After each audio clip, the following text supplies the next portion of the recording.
Los grupos parlamentarios en mesa y junta de portavoces fijaban su postura en torno a la propuesta de condonar 83.000 millones de deuda a las autonomías de régimen común. UPN, EH Bildu y Gero Abay pedían que se vigile esta medida con el objetivo de que no repercuta Navarra en su aportación al Estado. Dice UPN que si la deuda del Estado se incrementa, Navarra pagará más en su aportación. Porque solo faltaba que los acuerdos de Sánchez con RC los tengamos que pagar los demás. La comunidad foral abona actualmente el 1,6% de la deuda del Estado. Los regionalistas pedirán que se condone el 26% de la deuda navarra, alrededor de unos 735 millones de euros. Porque tenemos el mismo derecho. Ante la negociación del Ejecutivo Central con las autonomías de régimen común, los socios de gobierno mandaban un mensaje al PSN. Tenemos que preocuparnos porque esto no sea una penalización. El Gobierno de Navarra tiene que ser hábil negociando y tiene que negociar todo. El portavoz socialista se remitía a las palabras del consejero de Economía y Hacienda. Nosotros defendemos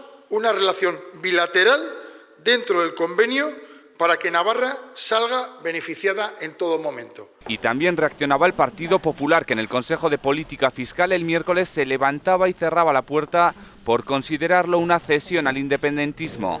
La condonación de la deuda es peligrosísima porque no supone que la deuda desaparezca, sino que lo que pasa es que la va a asumir el Estado. El total de la deuda que se condonará a la espera de que se apruebe en el Congreso ascendería a los 83.000 millones de euros.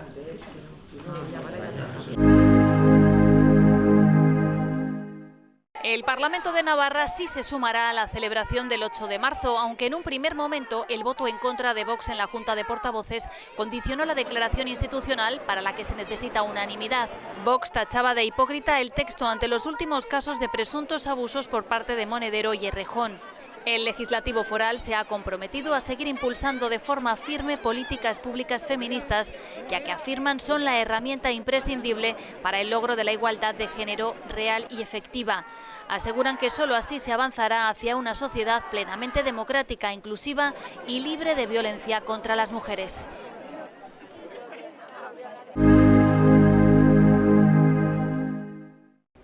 Una comitiva parlamentaria a la que acompañábamos visitaba el polígono de tiro en Las Bardenas, esta vez con una novedad: podíamos acceder los medios de comunicación. Contigo Surekin, EH Bildu y Gero Abay apostaban por la desmantelación de las instalaciones. Por su parte, el resto de grupos parlamentarios ve necesario dotarlo de mayores recursos. 2.244 hectáreas conforman esta base militar con el único polígono de vuelo de España. Este espacio de bombardeo, situado en Las Bardenas, es exclusivo en toda Europa. De todo este terreno son 300 hectáreas las que utilizan para realizar las maniobras que tanta controversia generan. Desde el Ejército del Aire sostienen que necesitan entrenar, que conocen muy bien el entorno y son muy estrictos con el cuidado del medio ambiente. El teniente coronel explicaba a los grupos parlamentarios asistentes su funcionamiento en una visita solicitada por Gero Abay y Contigo Surekin, que se mostraban contrarios a la asistencia de esta infraestructura. No entendemos que una actividad militar con fuego real en ocasiones pues se mantenga en un entorno que es un parque natural. Esta no procede que se instale, que exista una instalación militar de las características como esta. Unión del Pueblo Navarro, Partido Socialista y Partido Popular abogaban por mantener estas instalaciones con el convenio entre los 22 pueblos congozantes de la Comunidad de Bardenas y el Ministerio de Defensa. Pero hay que tener una preparación y una experiencia y un entrenamiento previo para lo que pueda venir. Que los pueblos de alrededor estén compensados, y en este caso están compensados, y nos parece positivo. Es un servicio público que nos da defensa y seguridad. Sobre el rearme militar que ha pedido Europa, los principales socios del Ejecutivo Foral marcaban distancia. Y lo que sirva a la guerra, desde luego, no es nuestra posición. Una cosa es ser pacifista y otra cosa es defender nuestra democracia. Contigo Surekin afirmaba que este polígono de tiro puede ser un blanco fácil de futuros ataques militares. De los ejércitos de la OTAN que de alguna manera colaboran en este tipo de instalaciones. Y UPN y PP le contestaban. No sé qué van a atacar en la tierra, ¿no? Te quiero decir que antes atacarían por cualquier otra institución. Está claro que se va a tener que invertir en defensa. Sí, Europa quiere tomar decisiones que se le respeten. EH Bildu no ha asistido, dicen, por no contribuir a la legitimación del ejército español, y Vox por cuestiones de agenda, en una cita donde se ha resaltado que las bombas utilizadas en los entrenamientos aéreos no llevan carga explosiva. Irati Jiménez, parlamentaria de EH Bildu aquí en la Cámara Foral, bienvenida a este sillón. Es que ricasco, bai. La última entrevista que tuvimos fue en Ambiente Pre-Sanferminero, en este programa, el 15 de junio de 2024. Ahora mismo, ¿cómo está el ambiente? ¿Hay algún aliciente? Porque en aquella época ya se estaba mirando ya el verano y las fiestas. Ya, la verdad estábamos con el ambiente pre-sanferminero, que eso da más alegría. Bueno, creo que con el hecho de que llegue la primavera y el buen tiempo, ya un poco nos vamos viniendo más arriba. También estamos sumergidos en la celebración de los carnavales, no sé si eres de disfrazarte, ¿no? Sí que me suele gustar, antes más, antes lo hacíamos más y encima tengo una amiga que siempre lo hacíamos mano a mano y la verdad que nos lo currábamos mogollón, sí. Te hablo de carnavales porque en la anterior entrevista con Javier Esparza terminamos hablando de si el político era un disfraz o no. ¿Ser político o política en este caso crees que es un disfraz? No lo creo, no. No, creo que encima en el momento que estamos ahora o en el lugar que está Esparza o en el que puedo estar yo, estamos en política y estamos dedicadas a la política. ¿Tus amigos y amigas son conscientes de lo que se hace aquí? ¿La juventud es consciente? Mis amigas son conscientes porque obviamente comparten espacio y tiempo conmigo y encima he de decir que tengo muchísima suerte del apoyo que tengo entre mis amigas y de ese acompañamiento que tengo con ellas, el espacio de seguridad que me dan y ese sentimiento de sentirme acogida por ellas. Entonces, en ese sentido sí que creo que son conscientes de dónde estamos y en qué estamos.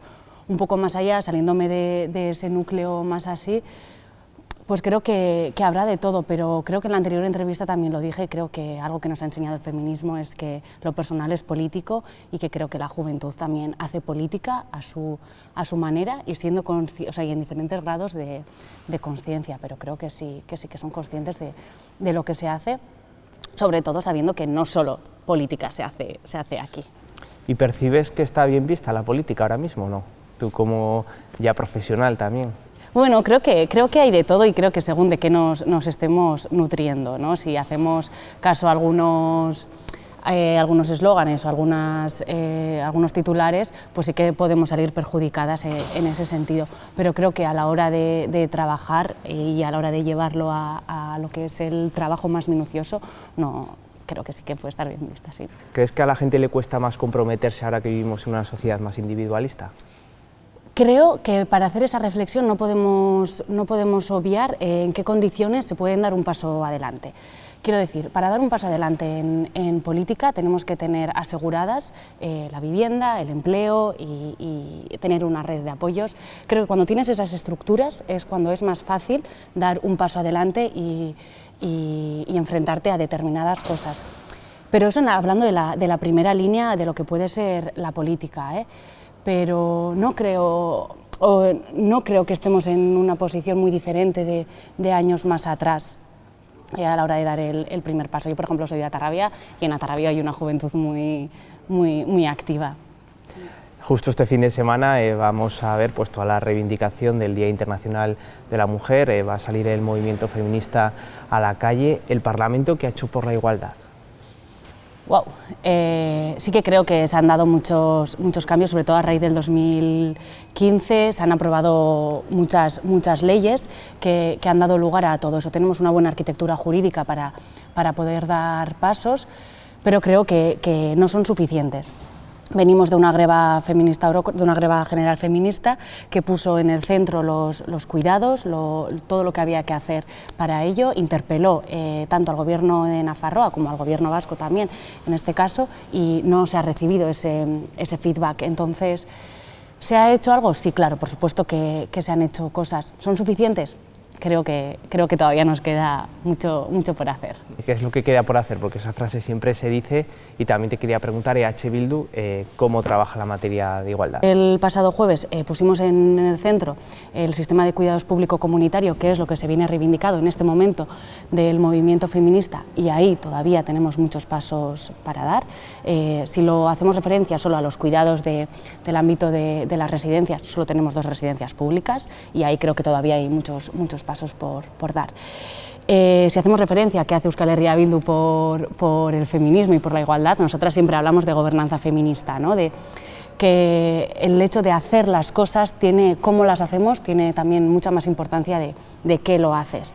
Y creo que es ahí donde vamos dando muchos pasos. Y además eso garantiza que todo lo que hagamos sea como más transversal. ¿Y qué esperas de este 8M? Que no sea solo un día, sobre todo. O sea, porque es un día en el que se ponen a muchas mujeres en el centro, nos ponemos todas cosas moradas, que no sea solo un día. ¿Notas división dentro del colectivo feminista? Hay una división dentro del colectivo feminista, no lo podemos negar. ¿Y eso es positivo o negativo para el colectivo, que haya esa diversidad? Hombre, que haya diversidad y que haya discrepancias, para mí es positivo. De las discrepancias se crecen. Si no existen discrepancias, no negociamos, no compartimos opiniones, no compartimos puntos de vista, y eso es lo que nos hace avanzar, ¿no? Que yo escuche otras cosas y que podamos nutrirnos es lo que nos hace crecer. Todo eso siempre que no se dé en un entorno de violencia, por supuesto. Hay críticos y críticas en los medios de comunicación que hablan que el colectivo feminista, dependiendo, por ejemplo, ahora se me viene a la cabeza el caso de Monedero, critican que muchas veces no se sale a defender a las mujeres con la misma vehemencia, dependiendo el hombre que está en el foco, la ideología del hombre que está en el foco. Creo que ahí estamos jugando en un terreno muy pantanoso. En este caso que mencionas de Rejón y de Monedero, es que se trata de organizaciones mixtas. El machismo es estructural, se va a dar en todas el patriarcado se va a dar en todas las estructuras mixtas. Lo que hace falta es que haya protocolos y que haya herramientas, por supuesto, para usarlas. Y entonces desde ahí se hagan procesos reparadores. Pero se alza más la voz dependiendo la persona. ¿Tú percibes eso o no? No lo sé, lo tendría que pensar. También el hecho de que se alce más la voz pende de quién tiene la capacidad de alzar la voz, ¿no? Según qué medios de comunicación sean, obviamente, pues va a utilizarlo de una manera u otra.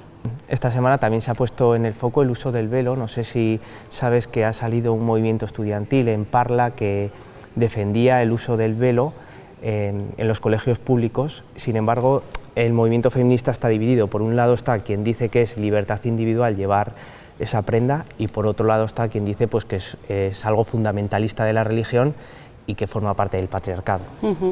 Eso es cierto, que ahí el movimiento feminista está dividido, y encima es un debate que mucha parte del feminismo lo hacemos desde nuestra posición, y eso es peligroso también. En tu caso, ¿dónde te posicionas? ¿Crees que es más libertad individual de la mujer, que hay un fundamentalismo religioso? Creo que es un debate que requiere muchísimo, que requiere muchos puntos de vista, y requiere escuchar a muchas de las partes. ¿Has notado alguna diferencia entre hombres y mujeres aquí en el Parlamento? Por supuesto. Mira, por ejemplo, que hubo un portavoz que a las personas que estaban interviniendo les dijo lo que otra portavoz y yo habíamos dicho, les estaba volviendo a explicar, pero sin embargo lo que había dicho otra persona hombre no lo hizo. Ahí por lo menos, por ejemplo, se nota.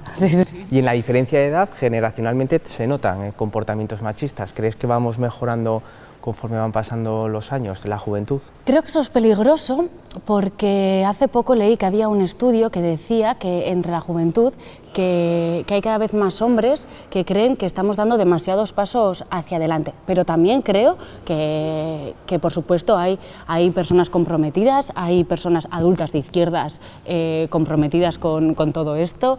Entonces creo que generalizar en ese sentido es un poco peligroso. Y también se ha puesto en el candelero pues la rebaja de las penas de la manada, la aplicación de la ley de solo sí es sí. Es una cosa muy técnica, habla mucho de la ejecución penal y penitenciaria, del caso concreto y de cómo se ha llevado a cabo ese caso concreto. En este caso encima se están hablando de la reducción de penas de 15 a 14 años, creo que era, o algo así. Estamos hablando de penas muy elevadas. Estamos hablando de que estas penas se cumplen mucha parte dentro del sistema penitenciario, dentro de la cárcel, que es una estructura que reproduce el machismo y el patriarcado a una de las maneras más elevadas y más agricoa que más se puede ver.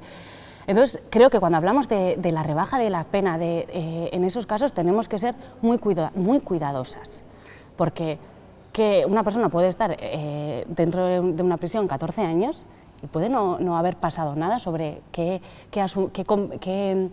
qué va a asumir o cómo va a asumir el daño que ha hecho. Y creo que ahí tenemos que ser muy concretas, y cuando se habla de la disminución de la pena, creo que hay que hacerlo con conocimiento de causa, conociendo a qué ha supuesto la ley de la famosa ley del solo sí es sí, y cómo afecta eso a los casos concretos y a la propia ejecución de la pena. Siguiendo en el terreno judicial y cambiando un poco de tercio, en el caso de Davalor, que se ha rechazado, pues bueno, se ha archivado ya la causa, ¿qué lectura hace EH Bildu de este proceso? En EH Bildu nosotras no hemos tenido conocimiento de la causa concreta, la causa judicial concreta, porque no nos personamos, entonces lo único que sabemos es lo que se ha conocido por los medios de comunicación. Nosotras, como Euskal Herria Bildu, sí que impulsamos que se hiciese esa comisión de investigación dentro del Parlamento, y con lo que se salió ahí sí que fuimos críticas, pero hasta ahí es la lectura que hacemos. Esta semana también se ha visitado el polígono de Tiro. EH Bildu dijo que no iba a asistir, no iba a estar presente en esa visita. ¿Por qué? Y te quería preguntar también, en este contexto geopolítico de tanta incertidumbre, si EH Bildu está a favor de ese rearme de la que habla Europa, o hacia dónde tiene que ir el viejo continente. Claro, tenemos un polígono de Tiro que contribuye a generar más violencia, ¿no? más conflicto, o sea, más belicismo en conflictos bélicos. Entonces también tenemos que hacer, creo que, una crítica de cómo vamos a parar las guerras generando más violencia en estos sentidos. Euskal Herria Bildu siempre ha sido muy crítico con el polígono de Tiro. Es un polígono que fomenta este belicismo, está en un entorno, en un paraje natural, ha generado violencia, hubo una muerte de Gladys, también ha supuesto daños materiales y a pastores. Entonces creo que eso lo tenemos que tener en cuenta y ser críticos con ese polígono de Tiro que tenemos aquí. Muchos grupos dicen que es necesario dotarlos de más recursos por este contexto geopolítico en el que estamos. En Euskal Herria Bildu no creemos en eso. Ojalá no se produzca, pero en caso de guerra, Navarra tampoco es un oasis. ¿Hacia dónde tendríamos que ir? Bueno, Navarra lleva, le escuché, creo que esto fue a Taberna, Navarra lleva desde 1512 casi en conflictos, o sea que, no sé, ojalá no pase, claro.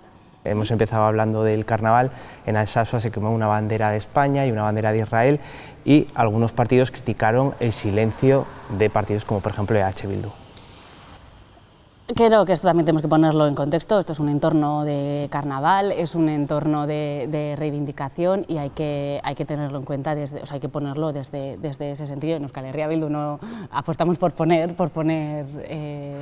banderas, pero creo que también tenemos que tener cuidado con no volver a criminalizar a un pueblo como fue Altsasu, y luego también hay numerosa jurisprudencia sobre qué supone la quema de banderas. De hecho, hay una sentencia del Tribunal Supremo, creo que utiliza jurisprudencia del Tribunal Europeo de Derechos Humanos y el Constitucional, que dice que la quema de banderas en un entorno de una manifestación pacífica forma parte de la libertad de expresión. Y es más, dice, podemos entender esto como un elemento para llamar la atención de los medios de comunicación. Y mira, por ejemplo, en este caso, ha conseguido llamar la atención de los medios de comunicación. ¿Crees que acciones como esas manchan el carnaval?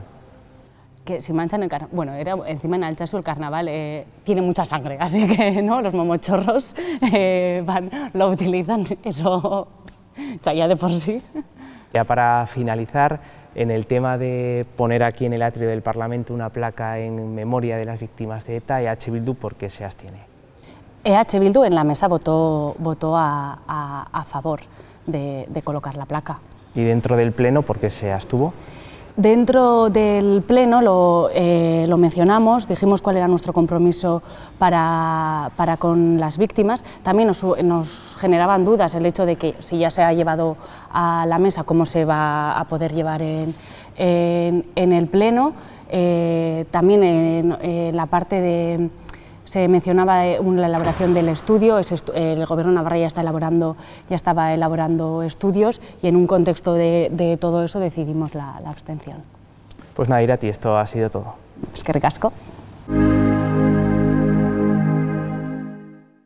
49 años después de la muerte de Franco, el Partido Socialista, EH Bildu y Geroa Bai hacían público su acuerdo para resignificar el monumento a los caídos en Pamplona. Esta semana el Legislativo Foral daba luz verde para modificar la ley y continuar con el proceso. Contigo Surekin, uno de los principales socios del Ejecutivo Foral, se desmarcaba de este pacto.